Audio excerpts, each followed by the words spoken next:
Amougou Belinga. Des informations récentes dans le dossier Martinez-Ogo soulèvent des questions sur l'état de santé d'Amougou Belinga et sur les motivations des avocats étrangers impliqués dans l'affaire. Des sources indiquent un va-et-vient constant d'avocats mandatés par les opposants de MZ, qui ont des entretiens prolongés avec Amougou Belinga et Eko. Désolé de vous interrompre, ce rapport peut contenir des commentaires soumis au choix de l'auteur. S'il vous plaît, si vous êtes nouveau sur cette chaîne, veuillez vous abonner et activer la cloche de notification.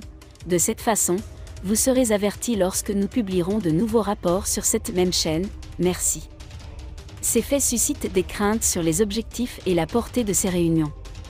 En même temps, des médecins spécialisés dans les troubles mentaux se rendent fréquemment auprès d'Amougou Belinga, affirmant suivre et soigner des pathologies psychiatriques aggravées.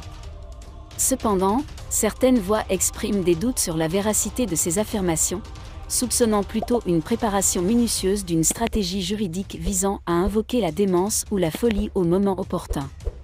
Une telle manœuvre aurait des conséquences majeures en droit pénal, empêchant toute condamnation ultérieure.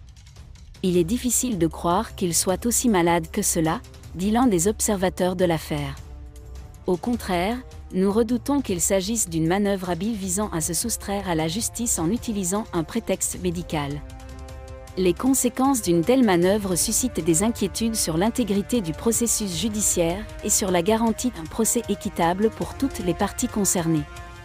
Les observateurs de l'affaire Martinez-Ogo appellent à la vigilance et à la mobilisation pour assurer que la justice soit rendue de manière transparente et impartiale.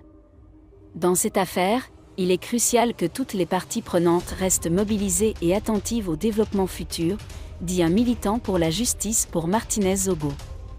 Nous ne pouvons pas permettre que l'affaire soit bafouée ou enlisée. Il en va de la crédibilité de notre système judiciaire. L'appel à la justice pour Martinez-Ogo résonne auprès de nombreux citoyens, qui exigent une procédure équitable et transparente pour faire la lumière sur cette affaire. Dans cette quête pour la vérité, la vigilance de tous est primordiale pour que les droits de tous soient respectés et que la justice prévale. Moins de 24 heures après l'exclusion de Maître Ndoki du MRC, le journaliste Serge Aimé Bicouat annonçait que d'autres membres du parti coupable de diatribes contre leur propre parti sur les réseaux sociaux vont être aussi exclus du PAR dans les prochains jours.